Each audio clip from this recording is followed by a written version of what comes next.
La DDJ FLX2 de Alpha Theta, c'est du coup la table de mixage que j'ai achetée il y a exactement un an. Et dans cette vidéo, on va faire une petite review pour savoir est-ce que c'est toujours utile de l'acheter en 2026, que ce soit pour les débutants complets comme j'étais, les intermédiaires comme je pense être devenus, ou les pros.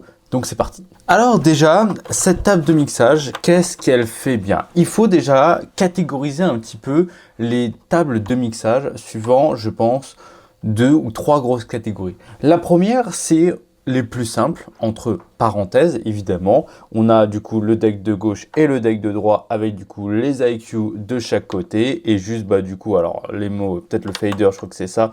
Et pour monter et baisser le son de chaque du coup platine avec du coup le tempo de chaque côté. Quelques du coup Hotcube, FX, Loop et Sampler. Et après, il y a 8 boutons. Voilà de chaque côté. Donc, on va dire que celle-là, elle se catégorise dans les, on va dire, faciles pour les débutants. Hein. Ça a l'air compliqué quand on commence, c'est sûr, mais sincèrement, ce sont des platines pour débutants. Comparé aux énormes platines qu'on peut avoir qui font peut-être 70 cm ou même 1,50 m de large avec des écrans incrustés, des prises USB et tout. En fait, cette platine, elle n'en a pas. En fait, cette platine-là, elle est connectée avec l'USB-C ici, donc sur téléphone, ordinateur. Moi, j'ai déjà fait du mix du coup directement sur mon téléphone ou sur l'ordinateur. Elle est fonctionnelle avec du coup toutes les applications de DJ. Donc on a Recordbox, Serato, DJ Lite et moi je suis sur DJ.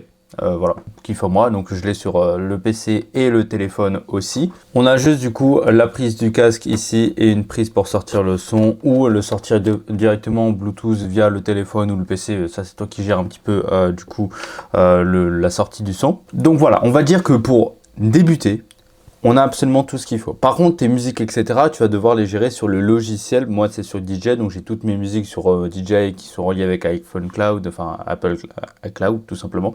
Enfin bref, il y a plein de trucs comme ça. On ne voit pas directement l'interface avec du coup toutes les...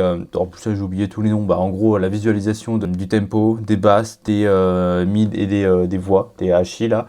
On ne voit pas ça directement sur la table de mixage, mais du coup, c'est une table de mixage qui est hyper légère. Alors le poids, je crois que je l'avais sous la main tout à l'heure. Le poids, ils disent 1,2 kg. Voilà, c'est du plastique, mais en vrai c'est du solide, ce genre de matériel là. Ça fait plaisir.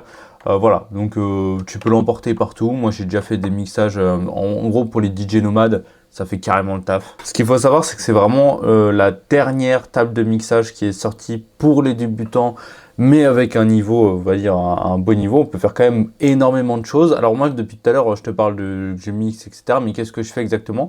Je fais de la house et plus particulièrement de l'afro house.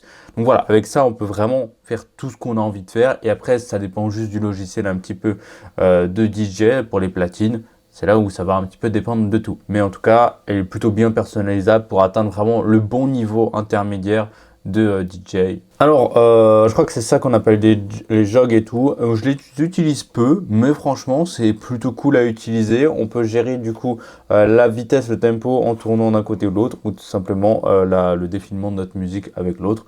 Donc voilà, on a un master avec 2 types de SFX qu'on peut avoir.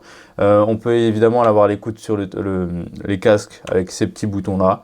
Et puis grosso modo voilà, on a la synchronisation automatique avec les boutons, donc ça fait vraiment plaisir. Donc évidemment il y a des platines qui sont peut-être plus grosses, plus imposantes, etc.